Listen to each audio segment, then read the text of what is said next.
Welcome back. ಎರಡನೇ ಮದುವೆಗೆ ಹಸೆಮಣೆ ಏರಲು ಸಿದ್ಧನಾಗಿದ್ದ ಪತಿರಾಯರಿಗೆ ಪತ್ನಿಯೇ ಧರ್ಮದೇಟು ಕೊಟ್ಟಿದ್ದಾಳೆ. ಮದುವೆ ಮಂಟಪದಲ್ಲೇ ಪತಿಗೆ ಚಪ್ಪಲಿ ಏಟು ಕೊಟ್ಟಿದ್ದಾಳೆ. ವರದಕ್ಷಿಣೆ ದುರಾಸೆಗೆ ಎರಡನೇ ಮದುವೆ ಆಗ್ತಾ ಇದ್ದ ಈ ಪತ್ನಿಯ ಕಡೆಯವರಿಂದ ಪತಿ ಮನೆಯವರಿಗೆ ಧರ್ಮದೇಟು. ಚಿತ್ರದುರ್ಗ ನಗರದ ಗಾಯತ್ರಿ ಕಲ್ಯಾಣ ಮಂಟಪದಲ್ಲಿ ಈ ಘಟನೆ ಆಗಿದೆ. ಪತ್ನಿಯ ರಂಪಾಟ ನೋಡಿ ವಧುವಿನ ಕುಟುಂಬಸ್ಥರು ಶಾಕ್ಗೊಳಗಾಗಿದ್ದರು. ಎರಡನೇ ಮದುವೆ ಆಗೋದಕ್ಕೆ ಹೊರಟಿದ್ದಂತೆ ಹಳೆ ಪತ್ನಿ ಚಪ್ಪಲಿಯಲ್ಲಿ ಹೊಡೆದಿದ್ದಾಳೆ. ಚಿತ್ರದುರ್ಗ ನಗರದ ಗಾಯತ್ರಿ ಕಲ್ಯಾಣ ಮಂಟಪದಲ್ಲಿ ಈ ಘಟನೆ ಆಗಿದೆ. 4 ವರ್ಷದ ಹಿಂದೆ ತನುಜಾ ಅನ್ನೋ ಒಂದು ಹುಡುಗಿಯನ್ನ ಮದುವೆ ಆಗಿದ್ದ ಈ ಕಾರ್ತಿಕ್. ದಾವಣಗೆರೆ ಜಿಲ್ಲೆಯ ನ್ಯಾಮತಿ ತಾಲೂಕಿನ ಮುಷೇನಾಳಾದ ತನುಜಾ ಆಕೆಯನ್ನು ಮದುವೆ ಆಗಿದೆ. ನೋಡಿ, ಆ ದೃಶ್ಯದಲ್ಲಿ ಗಮನಿಸ್ತಾ ಇದ್ದೀರಿ, ಚಪ್ಪಲಿಯಲ್ಲಿ ಹಿಡ್ಕೊಂಡು ಹೊಡಿತಾ ಇದ್ದಾಳೆ.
ಕೇವಲ ಮದುವೆ ಗಂಡಿಗೆ ಮಾತ್ರ ಹೊಡೆದಿದ್ದಲ್ಲ,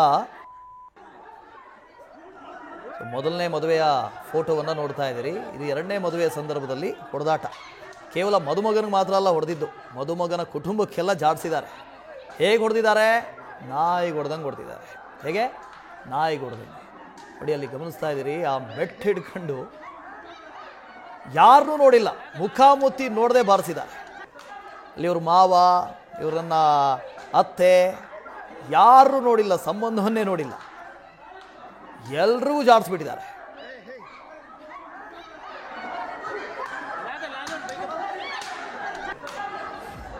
ನನ್ನ ಹೆಸರು ತನುಜಾ, ನನ್ನ ಗಂಡನ ಹೆಸರು ಕಾರ್ತಿಕ್.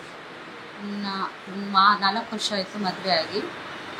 16/5/2021 ಮದುವೆ ಆಗಿತ್ತು.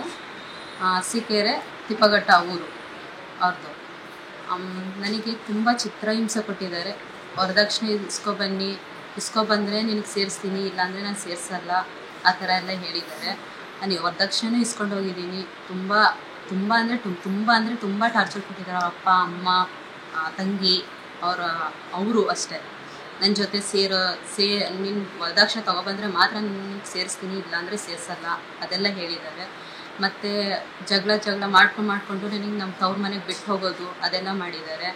ಅದಕ್ಕಿಂತ ಮುಂಚೆ ಒಂದು ಎಂಗೇಜ್ಮೆಂಟ್ ಮಾಡ್ಕೊಬಂದಿದ್ರು ಅವರು. ನನಗೆ ನೋಡ್ಕೊಂಡು ಹೋಗಿ ಅವ್ರಿಗೆ ನೋಡಿ ಅವರು ಎಂಗೇಜ್ಮೆಂಟ್ ಮಾಡ್ಕೊಬಂದು ನಾನು ಮುರಿದೋಗಿ ಮತ್ತೆ ನನಗೆ ಬಂದು ಮದುವೆ ಮಾಡಿದ್ದಾರೆ. ಅದು ತುಂಬ ಫೋನ್ ಮಾಡಿ ಒತ್ತಾಯ ಮಾಡಿ ಕೊಡಲ್ಲ, ಆ ಥರ ಡೀಟೇಲ್ಸ್ ಕೊಡ್ತಾರೆ ನಮ್ಮ ಪ್ರತಿನಿಧಿ ರಾಘವೇಂದ್ರ. ಇಲ್ಲಿ ಮೊದಲನೇ ಮದುವೆ ಆಗಿತ್ತು, ಎರಡನೇ ಮದುವೆಗೆ ಅಂತ ಹೋಗಿದ್ದಾರೆ. ಸೊ ಇವರು ಗೊತ್ತಾಗಿರ್ಲಿಲ್ವ ಈ ತನುಜಾ ಅಂತಿದಾರಲ್ಲ, ಹೇಗೆ ಗೊತ್ತಾಯ್ತು ಅವರಿಗೆ ಅಂತ ಎರಡನೇದು ಮದುವೆ ಆಗ್ತಾ ಇದ್ದಾರೆ ಅಂತ?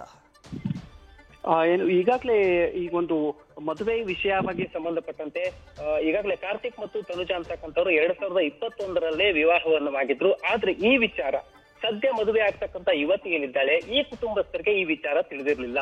ಹಾಗಾಗಿ ಈಗಾಗಲೇ ಕಳೆದ 4 ವರ್ಷಗಳ ಹಿಂದೆ ಮದುವೆ ಆಗಿದ್ದಂತಹ ಕಾರ್ತಿಕ್ ಸದ್ಯ ವರದಕ್ಷಿಣೆ ಆಸೆಗೆ, ಅಂದ್ರೆ ಪದೇ ಮದುವೆ ಆಗೋದ್ರಿಂದ ವರದಕ್ಷಿಣೆ ಸಿಗತ್ತೆ ಅಂತಕ್ಕಂಥ ಆಸೆಗೆ ಬಿದ್ದು ಈ ರೀತಿಯಾಗಿ ಬೇರೆ ಮದುವೆಯನ್ನ ಮಾಡ್ಕೊಳ್ಳಕ್ಕೆ ಸಿದ್ಧನಾಗಿದ್ದ ಅಂತಕ್ಕಂಥ ಆರೋಪ ಕೂಡ ಸದ್ಯಕ್ಕೆ ಕೇಳಿ ಬಂದಿರ್ತಕ್ಕಂಥದ್ದು. ಏನು ಗಾಯತ್ರಿ ಕಲ್ಯಾಣ ಮಂಟಪದಲ್ಲಿ ನಡೆದಿರ್ತಕ್ಕಂತಹ ಈ ಮದುವೆ, ಏನು ಎರಡನೇ ಮದುವೆಗೆ ಕಾರ್ತಿಕ್ ರೆಡಿ ಆಗಿದ್ದ, ಇನ್ನೇನು ಹಸೆಮಣೆ ಏರ್ಬೇಕಾಗಿತ್ತು. ನಿನ್ನೆ ಆರ್ತಕ್ಷತೆ ಕಾರ್ಯಕ್ರಮ ಕೂಡ ತುಂಬಾ ಚೆನ್ನಾಗೇ ನಡೆದಿತ್ತು. ಈ ಒಂದು ಸಂದರ್ಭದಲ್ಲಿ ಒಂದು ಫೋನ್ ಕಾಲ್ ಬರುತ್ತೆ.